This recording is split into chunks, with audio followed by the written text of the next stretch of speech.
Pai, do Filho e do Espírito Santo. Amém. Ave Maria, cheia de graça, o Senhor é convosco. Bendita sois vós entre as mulheres, bendito é o fruto do vosso ventre, Jesus. Santa Maria, Mãe de Deus, rogai por nós, pecadores, agora e na hora de nossa morte. Amém. Boa noite a todos, ou boa tarde a todos. Desde já convido você a dar o seu like, você também a divulgar esse vídeo. Eu sou o Padre Marcos. E nós vamos meditar hoje o Evangelho da Paixão. Na verdade, meditar praticamente a celebração litúrgica da Paixão do Senhor.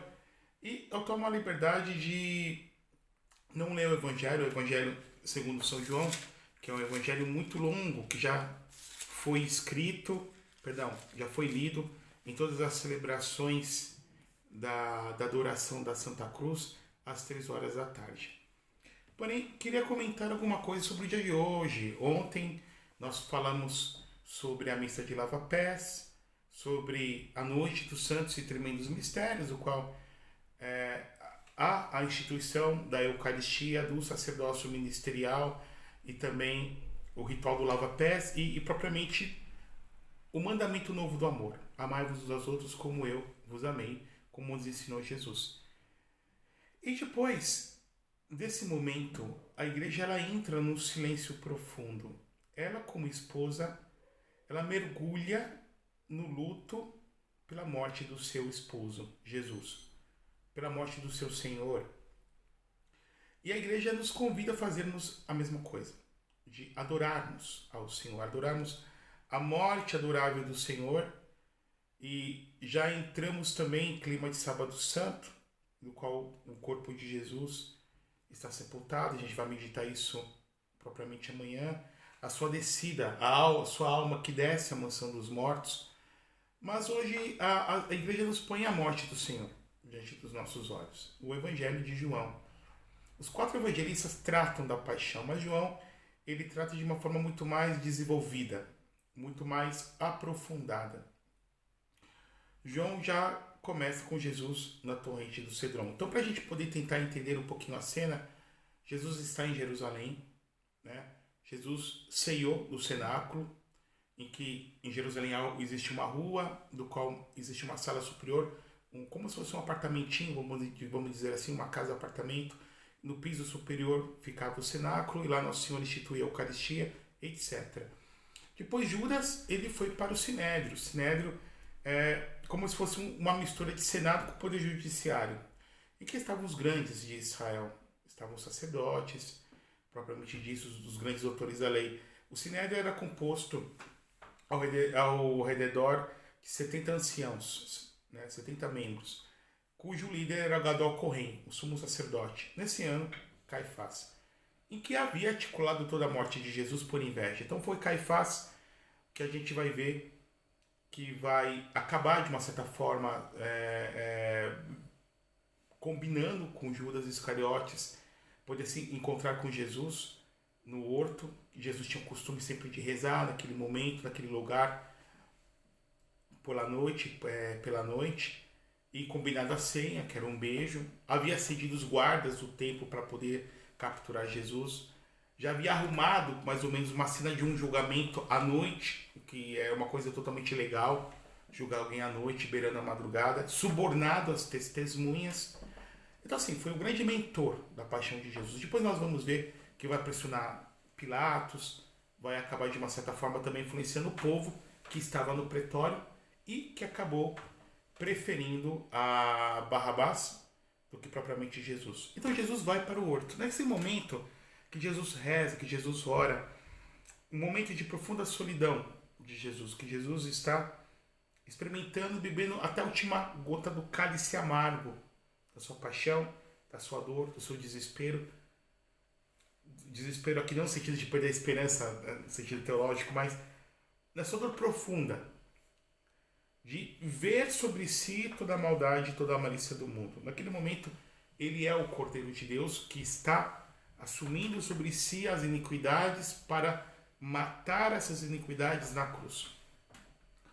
É quando se dá depois a traição de Judas. Então Judas beija Jesus, todos os soldados, os apóstolos fogem e Jesus é amarrado. E aí começa a sessão de espancamento de Jesus. vem cerca de 600 soldados. Ó. Nós estamos aqui falando de homens tarimbados na guerra. O soldado de antigamente, da época de Cristo, era um soldado que ele era calejado no campo das batalhas. Nós não estamos falando de alguém que não era preparado. Nós não estamos falando de alguém que apenas virtualmente, né, poderia ter participado de um conflito. Não. De alguém que ele participava, era uma coisa rotineira para esses camaradas, podemos assim dizer. E mais, eram homens corpulentos, porque a guerra, o conflito antigamente, não existia arma de fogo. Quanto muitos usavam arco e flecha. E mesmo assim, para muitos, usar um arco e flecha era uma desonra, porque você matava a pessoa à distância. E Jesus começa sendo espancado, Jesus é levado para o Sinédrio, e no Sinédrio já está tudo amarrado para que Jesus seja condenado. Está Caifás, está seu sogro Anás, e eles começam a subornar as testemunhas, e nos diz que é alguma coisa tão gritante que estava claro que era uma armação contra Jesus. A ponto que depois vão perguntar, mas você é o Filho de Deus vivo? E Jesus vai afirmar assim, eu sou o Filho de Deus. Você vai ver os anjos subindo e descendo sobre o Filho do Homem. E aqui está o núcleo da acusação, porque pela lei de Moisés, ele se afirmar ser Filho de Deus, e até mesmo se afirmar ser Deus, isso é uma blasfêmia. E as blasfêmias eram punidas com a morte. Nosso Senhor é espancado por esses soldados. Nosso Senhor é escarrado pelos 70 anciãos. Né? Se nós vermos as revelações particulares, que vai entrar em minúcias que os evangelhos não entram, e faz lógica também, porque o escarrar era sinal de humilhação. Jesus foi escarrado pelos anciãos, espancado. O espancamento já aconteceu já nesse intercurso da torrente de Sidrom ao Sinédrio, depois do Sinédrio a condenação, e Jesus é metido no cárcere, né, aguardando o julgamento, porque eles queriam humilhar Jesus, eles queriam a condenação capital, que era a pena da crucificação. E aí nós vamos ver, o Evangelho de João vai dizer que tentam mandar para Herodes, era Páscoa. Então, durante a Páscoa, a cidade santa de Jerusalém, estava o sumo sacerdote, estava o governador de Roma no território da Judéia. O governador ficava sempre em Cesareia Marítima, que era uma região litorânea. Então, se tivesse alguma revolta com os judeus, ele poderia pegar um barco e voltar para Roma. Mas, por ocasião das grandes festas, até por medo de grandes revoltas, em que o nacionalismo judaico sempre estava à flor da pele, ele estava em Jerusalém. E estava também o rei da Galileia, o norte da Judéia, que era Herodes, que era filho de Herodes Magno, o rei que governava o território, né, da Judéia, Galileia e Samaria na época em que Jesus Cristo nasceu. E aí mandam para Herodes. Herodes interroga Jesus várias vezes, Jesus não responde. Herodes acabou chamando de louco. Jesus volta depois para Pilatos. Então, Caifás primeiro mandou para Pilatos, Pilatos depois mandou para Herodes, depois voltou e voltou para Pilatos. E nesse interreino, em que também Pilatos vai colocando perguntas para Jesus, e Jesus no primeiro momento fica em silêncio, e depois no segundo momento Pilatos pergunta, né, quia veritas est, né, o que é a verdade? Jesus fica em silêncio, como dizendo para Pilatos, Pilatos, você está vendo a própria verdade, a verdade que sou eu, a verdade que não é uma teoria, a verdade que não é alguma coisa relativa, a verdade é uma pessoa, é o próprio Jesus. Por isso que eu nasci e vim ao mundo, para que aquele que dá testemunho da verdade, aquele que é da verdade, ouve minha voz. E desse diálogo, Pilatos vai dizer, mas você não me responde? Você não sabe que eu tenho o poder de te crucificar ou te libertar? E Jesus vai dizer para ele, nenhum poder te seria dado se do alto não te fosse dado. E aí começa a cena, porque era por ocasião da Páscoa. Pilatos tem a ideia de mandar castigar Jesus, de flagelar Jesus, quem sabe para gerar uma certa dó, uma certa comoção no povo. Naquele momento tinha judeus de todos os cantos do mundo, não era só da Palestina. Aqui também tem discípulos de Barrabás. Barrabás era um rebelde e o povo entre escolher Jesus e o Barrabás, preferiram Barrabás. Então, também nós tínhamos aqui no pretório os discípulos, os seguidores de Barrabás. E Jesus é flagelado. Então Jesus já estava totalmente esgotado, Jesus já tinha sido espancado. E aí os soldados o amarram num pilar e fazem revezamento. 2. Flagelam Jesus completamente.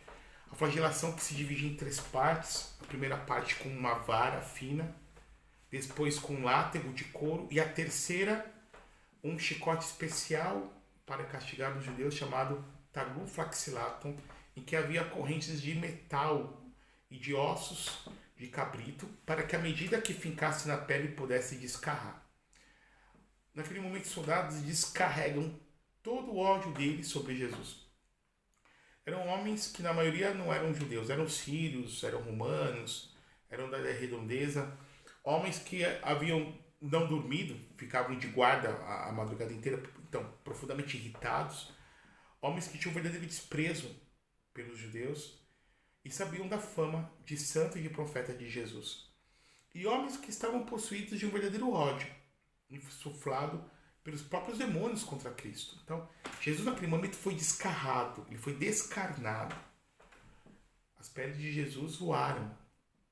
Jesus ficou com os ossos à mostra, como podemos ver em estudos sobre o Santo Sudário e também sobre as revelações particulares. Jesus é flagelado frente e verso, então suas costas, e depois Jesus é amarrado de frente e flagelado completamente nu. Então podemos imaginar a dor tremenda de Jesus. Se fosse um homem com uma constituição mais frágil, já teria morrido só nesse momento da flagelação. E os soldados lembram que Jesus foi condenado porque a alegação era que ele se dizia rei. Então o motivo real era a inveja, porque se afirmou ser filho de Deus, mas o motivo para condenar, segundo a lei romana, é porque ele se afirmou rei, sem autorização do imperador romano César, que estava lá em Roma. No caso aqui, o Otaviano Augusto César. César Otaviano Augusto. E eles tecem uma coroa como se fosse um capacete, metem na cabeça de Jesus com base de pauladas, cospem. E isso causa uma dor tremenda, sangra muito o couro cabeludo. Jesus está totalmente extenuado, com o nariz quebrado, a boca inchada, quem sabe os dentes também. Cabelo já desfigurado, arrancado, sua barba. Metem depois, colocam sobre Jesus um manto cheio de imundícies, podemos imaginar quais, e trazem para Pilatos. E Pilatos, pensando que o povo se comoveria, o povo, pelo contrário, o povo vociferava com mais ódio. Queremos Barrabás, solte Barrabás, crucifique Jesus. Pilatos se apresenta para o povo: et homo, eis o homem. Pilatos se espanta. Naquele momento, Jesus é o homem das dores, né? O homem experimentado nos sofrimentos, o homem desfigurado, o homem, segundo o profeta Isaías, perdeu a forma humana. Então, aquilo que o Salmo 44 dizia, que Jesus era o mais belo dos filhos dos homens, de sua boca se espalha a graça e o encanto, naquele momento era o homem da desfiguração. E Pilatos, num momento de covardia, aceita toda essa manipulação das autoridades judaicas, lava suas mãos e condena a crucificação. A crucificação é uma morte terrível, que os romanos aprenderam com os persas, depois incorporaram para poder servir de exemplo para os povos dominados. E Jesus segura sua cruz grande, enorme, tinha que segurar o instrumento do seu suplício, da sua própria morte, faz uma trajetória de 800 metros, né? Cai 3 vezes, poderia ter caído mais, mas a tradição guardou 3 momentos de queda, se encontra com sua mãe, consola as filhas de Jerusalém, é ajudado por Cirineu. Cada queda de Jesus, um sofrimento muito maior, seu ombro que se desloca, a ferida do ombro que se abre, cada queda naquele chão cáustico e árido da Judéia, cai com o rosto em terra, com a cruz às costas, e as ofensas, o ódio do povo, as pedradas, as latrinas que eram jogadas. Os soldados têm que separar o povo léu para que o povo não linchasse a Jesus. E por fim, Jesus chega ao Monte Calvário, com mais 2 é crucificado. A dor da crucificação é uma dor tremenda, né? Um homem normal, provavelmente, só na primeira martelada, que foi na altura dos punhos e dos pés, já soltaria os seus intestinos, só na primeira martelada, sua bexiga também, devido à dor intensa. E vem os primeiros cravos, a mão esquerda, a mão direita, os pés unidos um ao outro, e depois a cruz é levantada. Quem é crucificado morre, sobretudo, de asfixia, porque não consegue respirar. Então o peso recai sobre os pés, depois puxa sobre os punhos para poder fazer esse movimento de aspiração, e o diafragma não consegue fazer o movimento. E devido a todo o sofrimento físico de Jesus, o que duraria dias, durou algumas horas. Então, Marcos fala que Jesus foi crucificado 9 da manhã, morreu 3 da tarde. João diz que Jesus foi crucificado meio-dia e morreu 3 da tarde. Todavia, o que tem em comum? Que foi breve o momento que Jesus foi crucificado. E Jesus vai dizer várias palavras, 7, que a igreja, os evangelhos vão coletar, vão colher. Né? Pai, perdoa-lhes porque não sabem o que fazem. Jesus se sente não sente a presença do Pai, se sente abandonado. Meu Deus, por que me abandonastes? Jesus entrega a sua mãe para ser nossa mãe como presente. Mulher, eis aí teu filho, eis aí a tua mãe. Jesus diz na cruz, para o ladrão garante o céu. Em verdade, hoje eu te digo que estarás comigo no paraíso. Jesus diz, tenho sede. Mais do que a sede física, porque já tinha perdido muito sangue, o sede das almas. E Jesus, por fim, diz, Pai, perdoa-lhes, porque não sabem o que fazem. Perdão, diz, Pai, em tuas mãos entrego, tudo está consumado.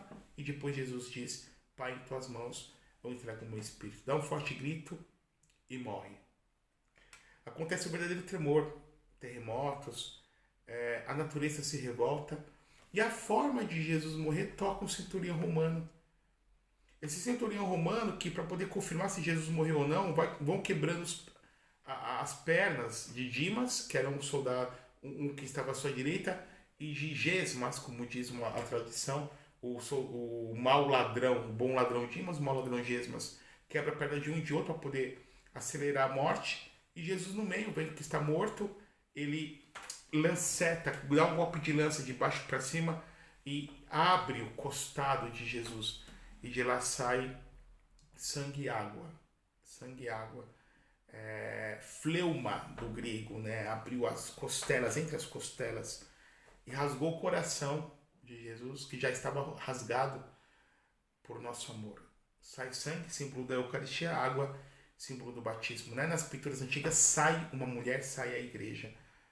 Queridos irmãos, aqui está a morte do nosso Salvador. Jesus, que morre na cruz por nosso amor, para nos salvar, levando sobre si todas as iniquidades e pecados, para dizer que nós não estamos sós.